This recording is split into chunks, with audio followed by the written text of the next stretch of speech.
Hello everybody. Scott Golden here with the Pro Wrestling Logic YouTube channel and the AEW Dark Review for the 22nd of September 2020. And yet again, a show that's too long. Yet again, a show that they could easily trim maybe half the talent off of and have a much better program. Just I don't understand the philosophy behind this program. Anyway, let's get into it. Veda Scott returns to commentary. She's joined by Excalibur and Taz. I love Taz in small doses or in a non AEW environment. At this point, him and Excalibur, they should be thankful I'm not their boss because probably I would remove one or both of them from the Dark program. There's too much haha, there's too much comedy. And I'm all for comedy. I'm all for even comedy lines once or twice in a match. But at this point, their interaction and supposed banter is taking away from the foundation of matches. Anyway, Veda Scott, always good. I'm a huge proponent of having a female voice on every television program to attract stronger female viewership.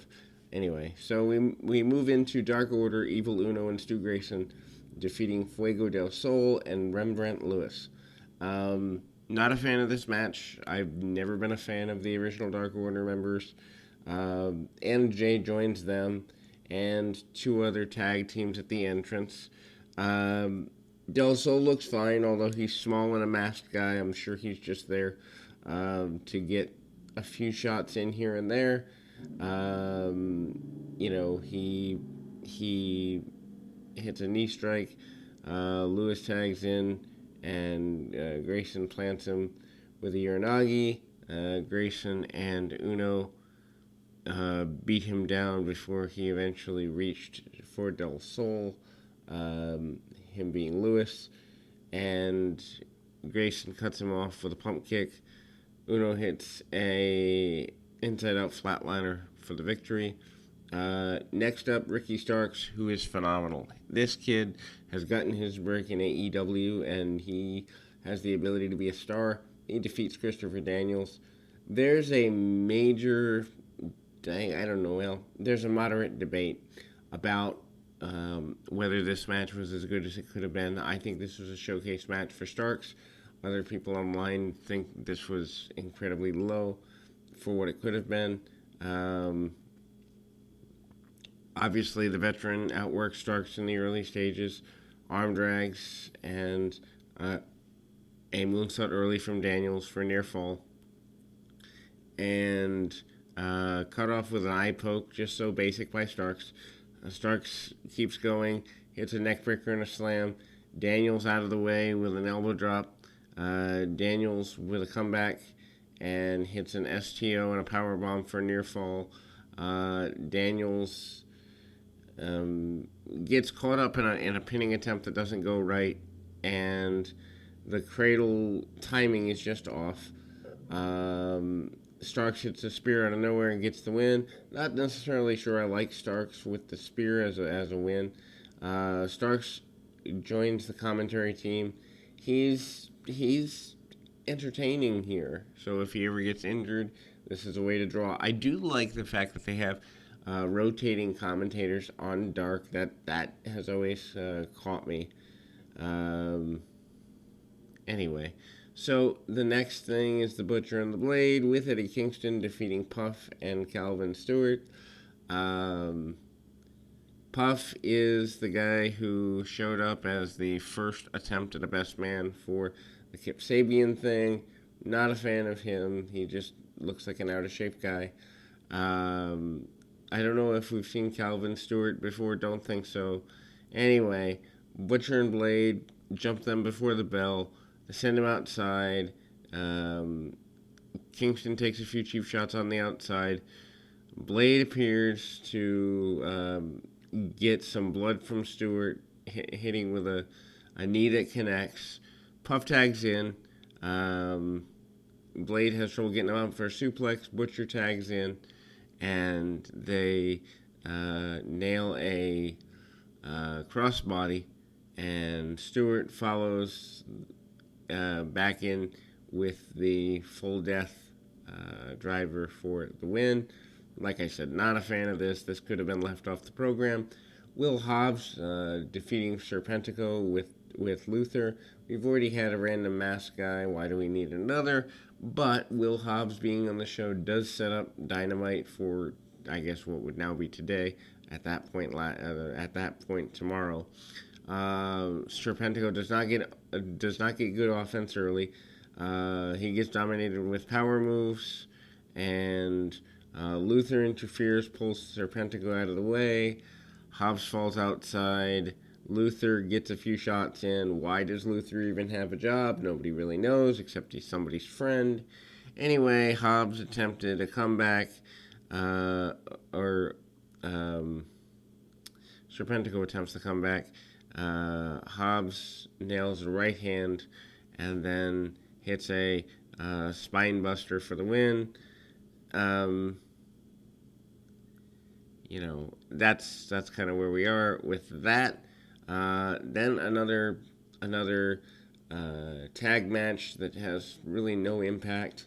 Lucha Brothers, Penta, and Rey Fenix defeat Dante Smiley and Mark Stardom.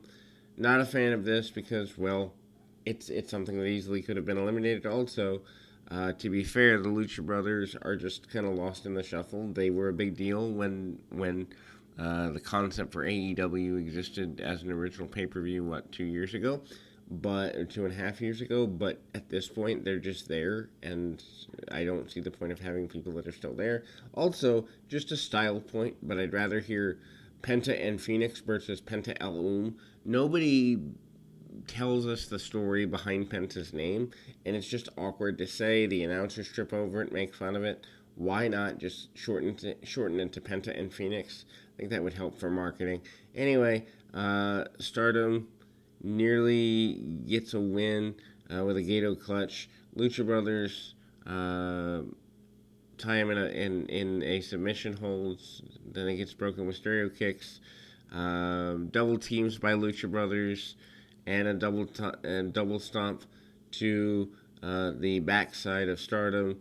Lucha Brothers are pretty ruthless. They lift up their opponents, but why are you spending the extra time?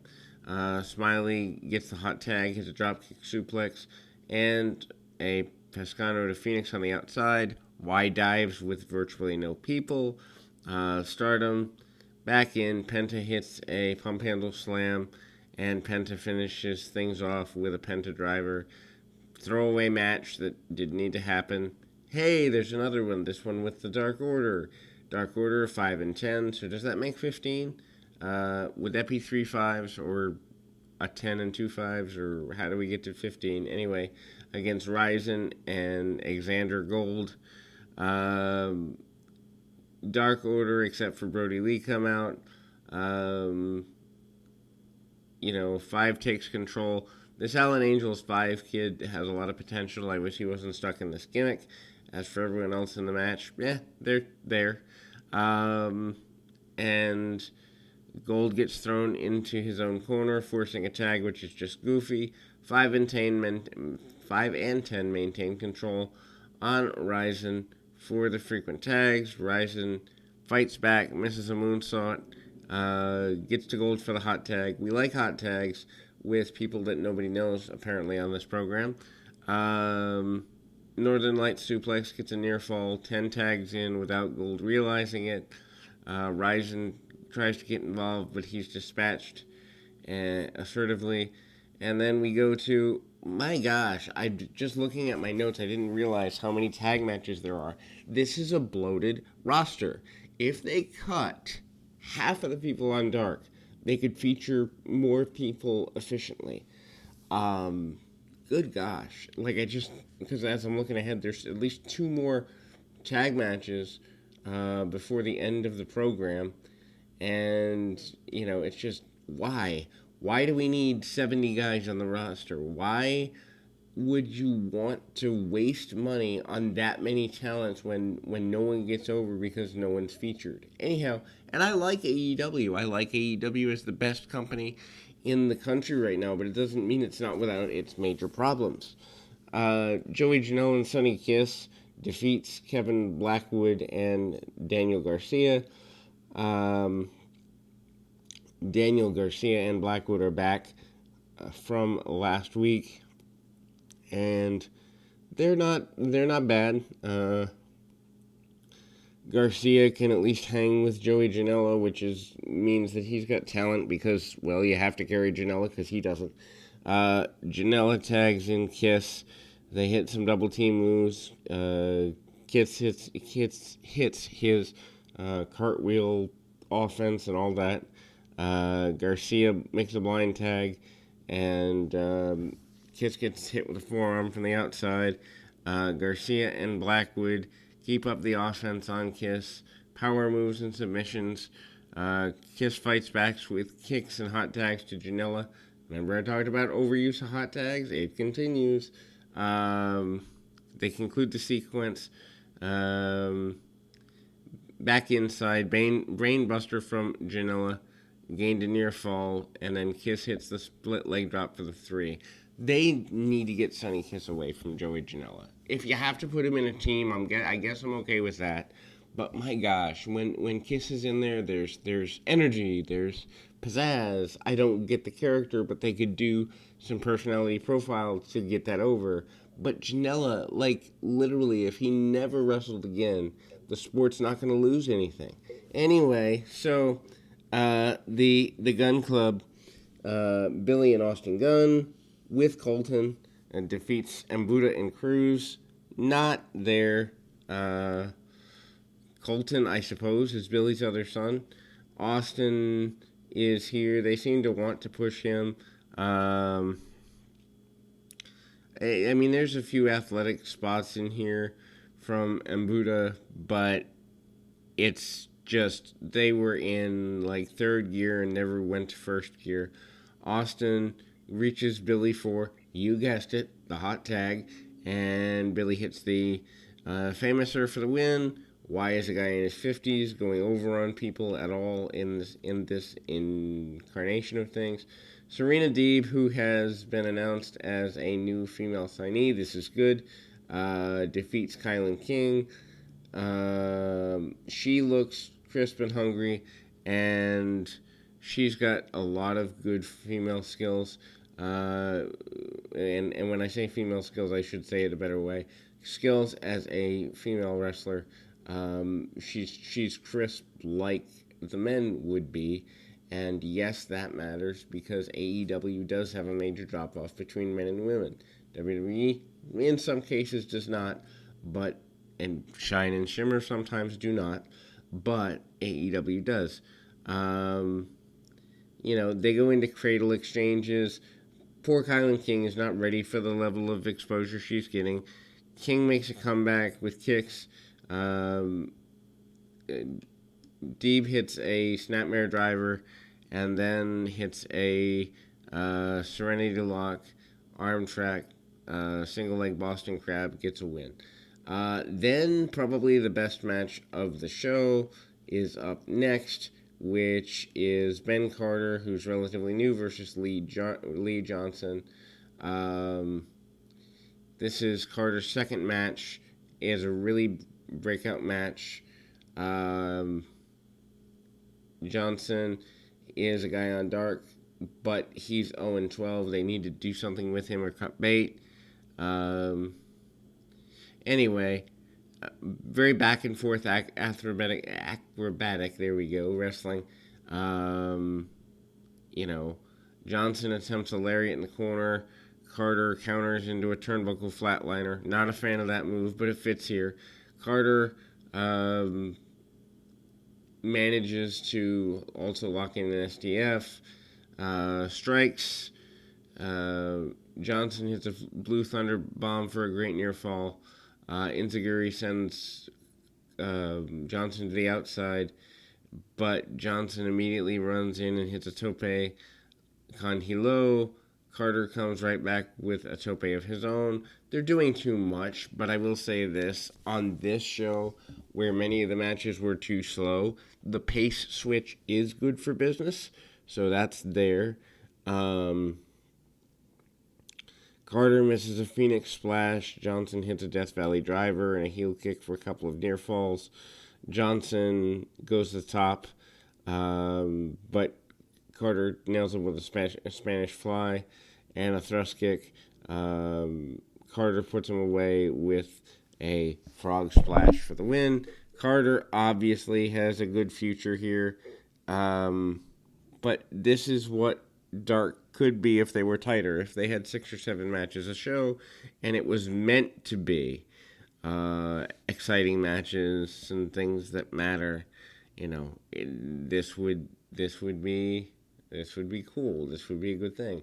Main event: Eddie Kingston versus Brian Pillman Jr. Nothing against Eddie Kingston. He's just not my cup of tea. I don't mind him as the, I guess, family leader of his stable. However, I do mind when they switch him between wrestler and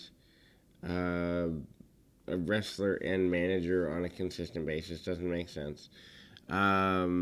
He can talk really well.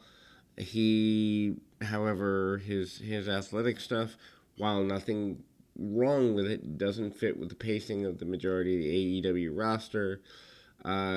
Kingston's strikes do look strong. He looks like more of a brawler. It's good. Brian Pillman Jr. is a guy they should sign and go all the way with. Yes, partially because of his name, but also partially because he is that good. If they don't, somebody will pick him up and take advantage of him. I first saw him on MLW, and he's just only getting better. Kingston beats Pillman down with several hard strikes. Pillman attempts to fight back. Kingston hits a series of chops, sunset flip, give Pillman the advantage.